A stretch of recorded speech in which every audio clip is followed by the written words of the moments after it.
Fala pessoal, Sargento Trader aqui, sejam todos bem-vindos a mais um vídeo do Forex Social, com o meu cachorro fazendo bagunça aqui atrás de mim, fique quieto aí. Dessa vez falando sobre dólar americano, tá? Porque vocês precisam saber o que está acontecendo com o dólar americano, até porque o dólar americano, aliás, a economia americana é a mais importante do mundo, eu diria, né? A mais visada no mundo, né? O pau que bate no dólar bate nas outras economias a depender de como que vai ser essa batida, né? E a gente sabe que o dólar americano ele tem um peso praticamente universal, né? Uma decisão, uma canetada de lá pode mudar a perspectiva econômica global, né? Tem gente que olha o Fed até como um banco mundial, nem como o Banco Central só dos Estados Unidos, é como um banco mundial. Então, a gente decidiu trazer algumas coisas aqui para vocês que está acontecendo com os Estados Unidos, né? Mas a gente não tem ciência se vocês estão olhando isso, né? Porque vocês estão vendo que a gente está trabalhando muito com notícias. Para você que segue a gente lá no Instagram, a gente coloca as notícias de impacto, porque tem muita gente que não sabe ainda fazer uma leitura fundamentalista, então a gente compartilha aquelas notícias que têm relevância, que impactam realmente na cotação do preço das moedas. Então, se você não segue a gente no Instagram, siga. Também no Facebook, a gente também está postando. E também quem está fazendo parte do Clube Trader Tranquilão ainda, nós estamos postando notícias lá, ok? Mas, vamos lá, o que a gente quer, afinal de contas, mostrar nesse vídeo para vocês. Vocês sabem que, historicamente, o dólar americano ele é visto como um refúgio dos investidores. Então, se deu um caca lá nos europeus, eles tiram o dinheiro de lá e jogam no dólar americano. Compram, sei lá, títulos públicos, bonds americanos, porque eles sabem que, diferente dos europeus, os americanos vão pagar porque a economia está melhor e aquela coisa toda, então eles se sentem mais confortáveis em deixar o dinheiro lá até no longo prazo, né, para eles receberem o dinheiro de volta e com juros do governo americano. É um exemplo simples, comprou o título, ganha lá, conforme o tempo vai passando, os juros compostos. Pronto, é uma coisa simples, certo? Então, historicamente, o dólar americano é isso, né? Se teve um probleminha ali, as pessoas compram dólar. Se der um probleminha, por exemplo, aqui no Brasil, se der um problema aqui, se tem um clima de incerteza, o dólar sobe, né? Porque os investidores tiram o dinheiro daqui, vão lá para os Estados Unidos, compram títulos e etc., investem na bolsa de lá, e aí fazem com que o real e os investimentos aqui no Brasil fiquem desvalorizados, né? Só que, ultimamente, o mercado Forex ele vem mudando, principalmente na volatilidade, desde o ano passado. Eu não sei se vocês perceberam isso. Alguns outros traders, até conhecidos, já perceberam isso, já estão comentando sobre isso também. Só que eu comecei a perceber que o Forex estava ficando esquisito no final do ano passado. Teve gente que percebeu isso no meio do ano passado, né? Eu comecei a perceber ali no finalzinho do ano passado, não pela alta do ouro, né? O ouro eu vi algumas notícias que muitos países estavam estocando, mas ainda não tinha uma noção assim do que era a fundo, né? Mas eu digo em questão de volatilidade. Eu, como faço operações um pouco mais longas no Forex, swing trade, eu comecei a perceber que alguns movimentos que antes demoravam 3, 2 dias, até um dia para acontecer, estavam demorando uma semana inteira, 2 semanas para acontecer, e até hoje está assim, né? Algumas operações que eu fazia, né, com o meu operacional e etc., embora eles continuem assertivos, mas a demora para o movimento acontecer é uma coisa que me chamou a atenção, né? E isso para mim é importante, porque eu pago swap, né? Que é a diferença da taxa de juros de uma moeda para outra, nas minhas operações. Então, quanto mais a minha operação ficar ali rodando, mais eu pago de swap. Então, isso é uma coisa que me preocupou e eu comecei a observar, né? Mas quais foram os motivos que podem ter ocasionado essa falta de volatilidade nesses últimos meses? Eu coloquei aqui alguns dos motivos e eu acredito que são os mais relevantes para isso ter acontecido no mercado de câmbio, pelo menos, mercado de moedas, né? Porque a gente teve o Brexit, né? O Brexit eu coloquei como primeiro, porque o Brexit não é de hoje, já faz anos que o Brexit está aí, vai, não vai, vai, não vai, vai, não vai, vai, não vai. E também ele acabou deixando algumas sequelas, mas a essência do Brexit, eu acho que vocês sabem que foram as várias tentativas e falhas da Theresa May de conseguir um acordo, né, para sair ali de um jeito legalzinho da União Europeia, mas ela não conseguiu, tanto que a última tentativa dela foi tão brutal que ela renunciou ao cargo, né, de primeira-ministra e também fez com que a Libra afundasse como eu nunca vi na minha vida. A Libra afundou bastante, ela só começou a recuperar agora, depois que o Johnson assumiu, ele se mostrando um pouco mais agressivo quanto à questão Brexit e também desse otimismo desse novo ministro, né? Então isso acabou trazendo também um certo otimismo para o mercado, ok? Fazendo até que a Libra começasse a subir de uns tempinhos para cá. Ela começou a valorizar bastante por conta disso. A gente começou a ver algumas articulações do Reino Unido fechando, já tem mais de 10 acordos comerciais bilaterais firmados com outros países, já se preparando para o Brexit, né? Mas também a gente teve as sequelas, né? Embora a gente está falando de coisinhas até boas aqui, mas teve sequelas, por exemplo, na queda de produção industrial no Reino Unido, porque algumas indústrias e empresas ficaram incertas quanto ao futuro da economia britânica. Não são, o Brexit não vai afetar só a economia, como também outros fatores que, enfim, o buraco é mais embaixo quanto ao Brexit. Então, isso foi um dos motivos bem relevantes para que o mercado perdesse volatilidade, porque vocês sabem que uma das sessões mais importantes do mercado é a sessão de Londres. Vocês sabem disso, né? E a sessão de Londres, em Nova York, eu acredito e eu gosto mais de operar nessas sessões. A sessão asiática eu não gosto muito, porque eu acho ela muito lenta. Eu acho lenta desde sempre. É até segura para fazer talvez um hedge, uma operação hedging ali, de repente, mas eu gosto mais de operar no mercado nos horários da sessão de Londres e Nova York. Então vocês sabem que, então um dos fatores, aliás, que eu acredito que influenciou nessa baixa da volatilidade do mercado Forex foi essas incertezas quanto ao Brexit que acabou influenciando nas sessões de Londres, tá? Também a gente teve a crise política em países europeus, como Espanha, aquele negócio da Catalunha, que não acaba nunca e também acabou de voltar, né? No dia que esse vídeo está sendo postado, há 2 dias atrás, eu vi no jornal que voltou de novo esse negócio de independência da Catalunha, não sei o que, a Espanha está sofrendo com isso. A gente teve a França, que tem aquelas revoltas que eu acho que vocês sabem que está acontecendo lá, né? Na França, parece que não vai ter fim aquilo ali, é todo dia quase um protesto, todo dia não, mas antes era mais intenso, agora está dando mais diminuída, mas mesmo assim ainda tem essa questão de protestos, muitos protestos contra o governo do Macron e etc. E também teve recentemente uma crise política na Itália, que eu acho que já foi resolvida, mas também que veio à tona aí quase agora no final do ano. Ok? E também a gente teve dados econômicos vindos da Alemanha sinalizando recessão, né? Isso aí vocês estão acompanhando. Se você segue a gente nas redes sociais, do Forex Social, Instagram, Facebook, você sabe disso, porque a gente compartilha essas notícias e são fontes confiáveis, tá? Também a gente teve o conflito, não sei se vocês ficaram sabendo disso, mas a gente teve o conflito comercial entre União Europeia e Suíça, porque a Suíça com a União Europeia, eles têm acordos bilaterais de comércio, eles não a Suíça não faz parte do bloco, eles têm acordos comerciais bilaterais, ok?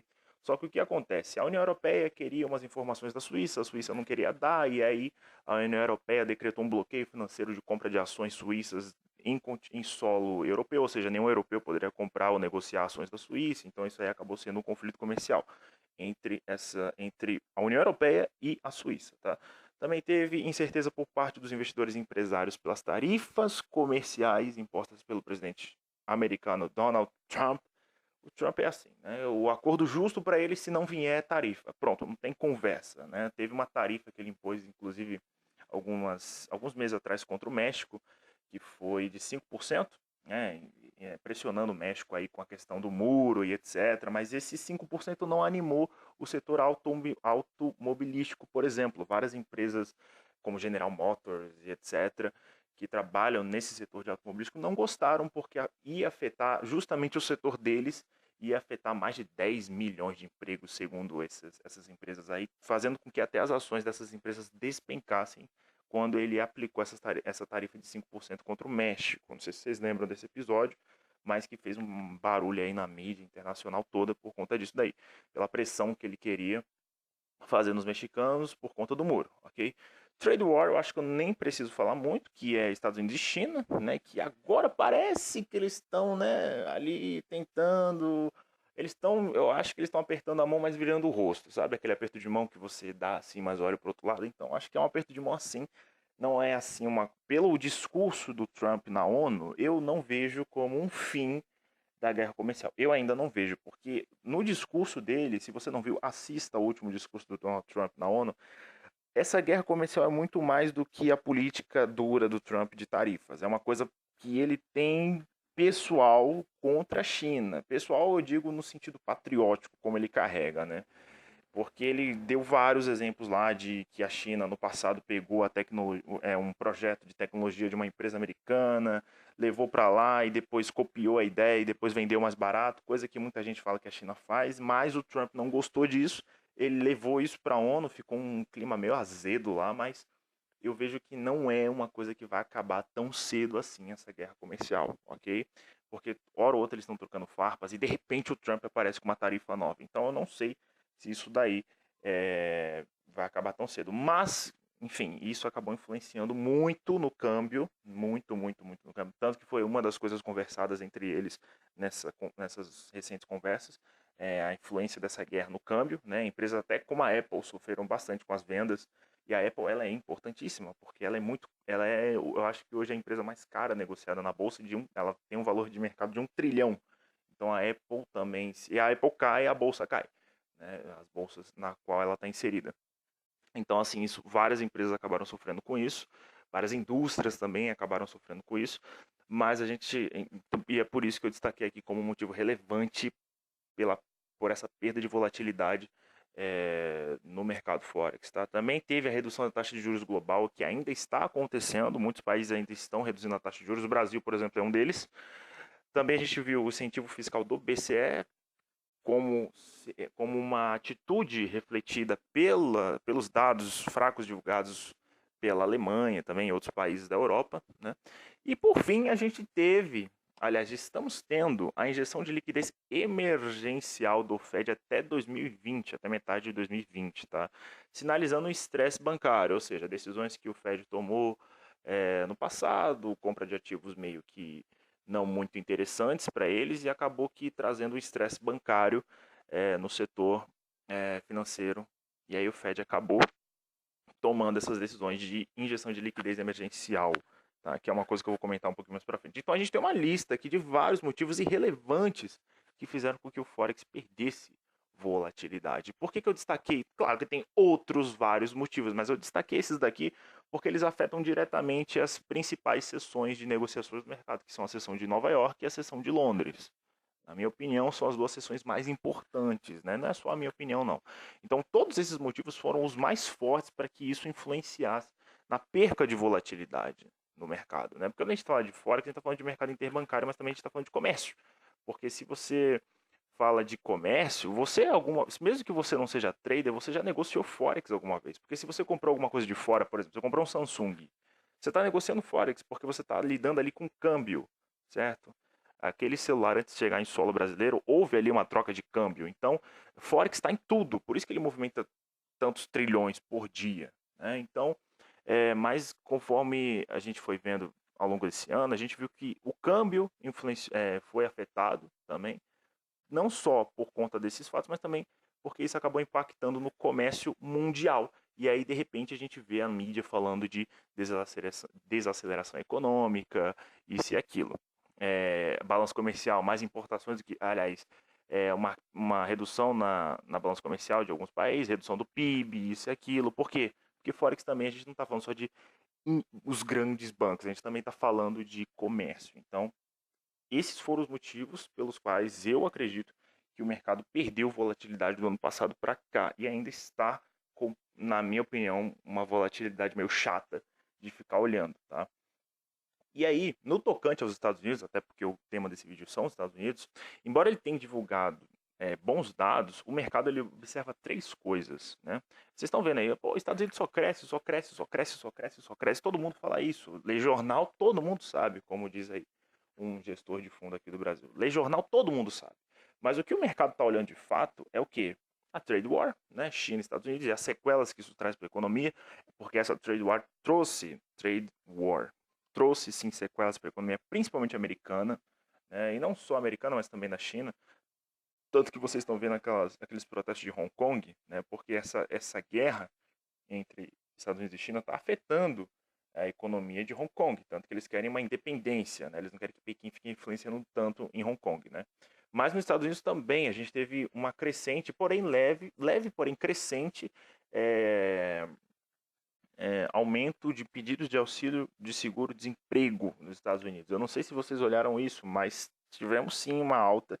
E quando você vai pesquisar os motivos disso, é porque as indústrias estavam começando a sentir as retaliações da China sobre os maquinários, porque muitas empresas têm como fornecedor a China, né?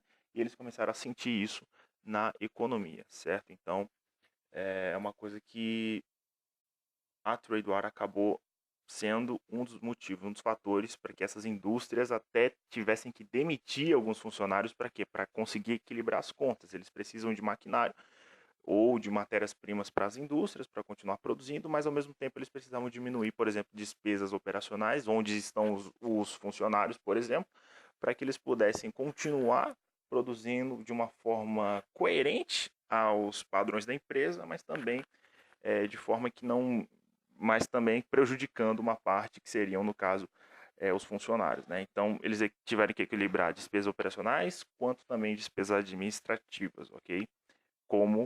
E a gente vê isso aí como uma sequela da trade war nos Estados Unidos, né? Um dos exemplos. Também as pessoas estão olhando para um possível impeachment do Trump. Eu não sei se vocês olharam, mas os republicanos perderam espaço para os democratas na Câmara. Não sei se vocês olharam isso. Eu acho que sim, porque a presidente da Câmara, se eu não me engano, dos Estados Unidos é democrata. E isso não é uma coisa muito boa, porque o Trump no início ele tinha uma popularidade até, mas depois ele foi perdendo, tarifa ali, tarifa aqui, muita gente falando que ele é protecionista, isso e aquilo, ele acabou perdendo espaço na Câmara.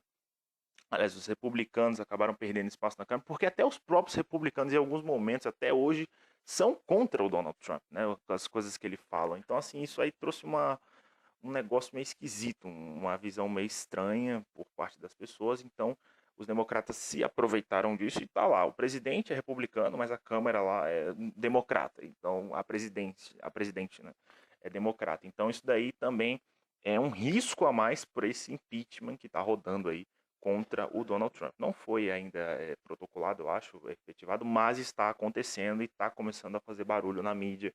E vocês sabem como é que é a mídia internacional. Mete o pau no Trump. Por que o Trump? Né? Não tem muito o que falar, não. A gente que é trader também mete o pau nele. Que esses tweets dele são horríveis pra gente. Mas o mercado está olhando para trade war, esse impeachment do Trump, né?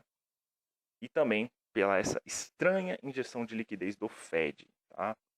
E aí a gente consegue ver isso no gráfico, refletindo no gráfico. A gente consegue ver aqui, por exemplo, que o dólar estava em alta, por exemplo, frente ao franco suíço. Né? Estava em alta aqui, ó, subiu, fazendo topos e fundos maiores. Você vê que ele apresentou fortes retrações no meio do caminho, porque o franco suíço ele acabou sendo muito influenciado pelo ouro também.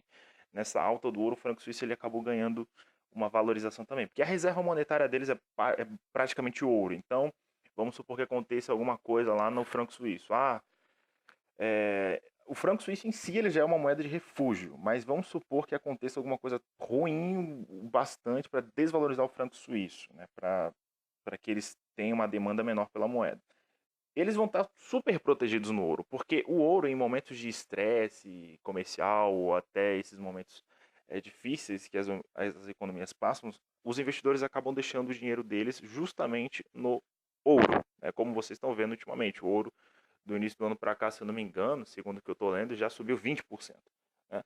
Então, estrategicamente, é muito inteligente o franco suíço ter como reserva monetária o ouro, porque se a moeda cair, o ouro está lá para suprir e deixar eles tranquilos. Mas aqui no gráfico a gente consegue ver que o dólar ele já teve até dificuldade aqui ó, de passar dessa resistência e depois ele agora está nos apresentando nesse momento um canal de baixa, porque a gente tem aqui uma falha de rompimento, né, dessa resistência aqui, que deu origem a essa queda. Depois a gente vê o mercado retomando força, mas apresentando um topo menor do que o anterior e um fundo também, né? E logo em seguida a gente vê uma forte impulsão de queda a favor dos compradores. Então aqui a gente já vê praticamente as ondas Elliott, né? Só que no sentido baixista, ou seja, a gente vê aqui o dólar em uma tendência de baixa frente ao franco suíço. Esse gráfico é atual, é recente, tá? A gente tem aqui no euro dólar também. A gente vê que o euro ele perdeu força frente ao dólar por um bom período de tempo, né? Um bom período de tempo. Só que agora a gente vê que o euro ele está em uma tendência de alta frente ao dólar, não só pelo incentivo fiscal que eles fizeram, mas também pelos estímulos que eles estão tanto fazendo também, né? Então a gente, tanto os estímulos como também a gente está vendo que o cenário lá nos Estados Unidos está azedando, né? Também essa questão da injeção de liquidez do Fed, que eu já vou falar um pouquinho mais para frente, foi um dos fatores para que talvez o euro começasse a ganhar mais força frente ao dólar americano. Então a gente vê aqui que a gente tinha uma tendência de baixa, porém que já foi rompida, certo? E agora a gente tem um euro frente ao dólar rompendo várias resistências e apresentando aqui para a gente uma tendência de alta, sendo isso daqui só, na minha opinião, uma retração, né? Porque a gente vê que as impulsões, as mais relevantes, são a favor dos compradores. A gente tem uma aqui, outra aqui, mais uma aqui. Então, a gente vê que nitidamente o euro está em alta frente ao dólar americano, certo? E também o clássico, né? Nesse momento clássico, né? Eu digo clássico porque o ouro é o refúgio, independente de qualquer época, né? Então a gente está vendo aqui que agora o ouro apresentando fortes impulsões de alta, né? Como também a gente vê até que quando ele apresenta figuras de indecisão, como a gente tem aqui um triângulo simétrico, a gente vê que na maioria das vezes quem acaba ganhando é o ouro. Então a gente tem aqui, esse gráfico aqui é recente, como já disse antes, a gente vê aqui um triângulo simétrico acabando de ser rompido justamente uma LTA, né? Então a gente vê que o dólar ainda está perdendo força frente a ouro, a euro e a essas moedas. O euro é o principal rival, né? E o franco suíço é a moeda de refúgio, mas a gente vê aqui como que o dólar anda perdendo força frente a esses ativos, né? E a injeção de liquidez do Fed, ele é um fator que levanta muitas questões dos economistas, né? Não sei se vocês estão acompanhando isso. Se você segue a gente no Instagram, no Facebook, você está, né? E a principal questão deles é: se tá tudo bem, por que vão injetar 60 milhões por mês até metade do ano que vem e comprando ativos? Porque se vocês não lembram, vou fazer vocês lembrarem do incentivo fiscal do BCE, do Banco Central Europeu. O que eles fizeram como incentivos fiscal? Reduziram a taxa de juros, né? Então praticamente daqui a pouco vão estar com taxa de juros negativa. E também a gente viu que eles compraram ativos, né? Então assim, compra de ativos por si só já é um sinal de incentivo fiscal, quando alguma coisa está errada, né? Só que o Fed ele está injetando, ele vai, aliás, injetar 60 milhões por mês até metade do ano que vem. E isso justamente um momento que todo mundo fica falando, pô, o dólar só cresce. Não, aliás, a economia americana só cresce, só cresce, só cresce, só cresce, só cresce. Então, se está tudo bem, por que está injetando dinheiro? É esquisito. Então a gente vê aqui, por exemplo, nessa notícia, o Fed retoma compra de ativos para prevenir crise de liquidez. Crise de liquidez, em um momento que todo mundo está falando que está tudo bem, como assim crise de liquidez?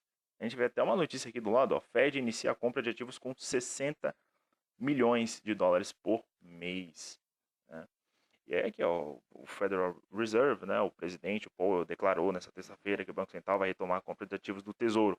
Então, se está tudo bem, por que eles estão tomando essa atitude?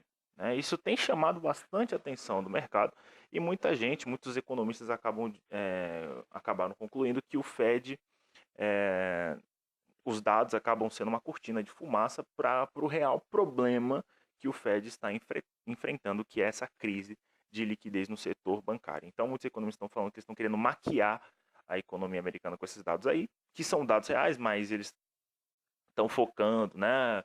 O emprego está em baixa histórica e tal, nunca teve um índice tão baixo em toda a história, aquela coisa toda, mas o Fed não quer assumir que tem um problema ali no setor bancário dos Estados Unidos, né? Muitos economistas também dizem que os Estados Unidos está passando por um momento de estresse bancário e aquela coisa toda, e aí uma das provas disso é esse tipo de atitude que o Fed vem tomando, tá? E isso acontece, né, em um momento que grandes instituições e fundos acreditam que o ciclo de alta do dólar está perto do fim. E por isso, todo o cuidado é pouco. Não sei se vocês estão acompanhando, mas muita gente está falando. O dólar está chegando no final do ciclo de alta. O dólar está acabando esse ciclo de alta aí. Não sei o quê, não sei o quê, não sei o quê, não sei o quê.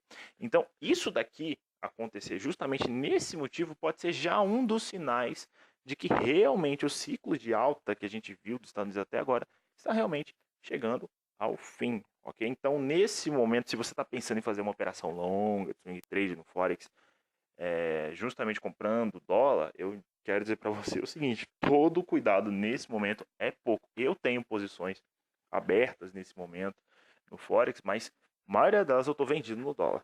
Aqui, economista-chefe de negócios destacou os resultados para os Estados Unidos. Apesar da atividade comercial se afastar dos mínimos recentes, os dados de pesquisa apontam um crescimento anualizado do PIB de apenas menos de 1,5. Olha como é que vem na notícia, de apenas menos 1,5 no quarto trimestre. Está quase estagnando o crescimento de novos pedidos. Então, a gente vê aqui, ó, notícias mostrando que aqui, ó, fraqueza econômica de fabricação aos serviços. Então, assim, a gente consegue ver que realmente muitas pessoas estão percebendo que os Estados Unidos não está mil maravilhas, ok? Que realmente está preocupante esse cenário. Até aqui, se a gente olhar para o dólar frente ao real, trazendo para o Brasil, a gente vê aqui, ó, acabou de perder aqui esse suporte que estava em R$ 4,05. Acabou de perder aqui esse nível de suporte, já rompeu. Talvez volte aqui só para fazer o pullback e continuar caindo, até porque no Brasil a reforma da Previdência foi aprovada e etc. Mas também a gente tem um fator externo influenciando, né, dentro do próprios Estados Unidos. Então aqui a gente tem uma perda de suporte no gráfico em uma região, né, se a gente for considerar a onda Elliott, ó, uma onda de alta, uma onda de baixa, uma onda de alta, e agora o que a gente espera? Uma onda de baixa, ainda mais agora, depois desse rompimento aqui de suporte. Então, não só frente às outras moedas, como também frente ao Brasil, frente ao real, perdão, o dólar está perdendo até força. Então, eu vejo o dólar chegando aí, no mínimo, aí numa região de R$ 3,93, ou até tendo uma visão um pouco mais agressiva, eu vejo o dólar chegando até em 3,75.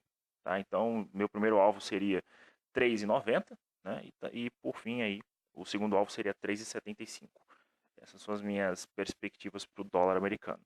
Ok? Então, a gente vai ficando por aqui. Eu espero que você tenha gostado desse vídeo, que tenha te agregado alguma coisa. Se você gostou, deixa o seu like. Se você não gostou, deixa o dislike.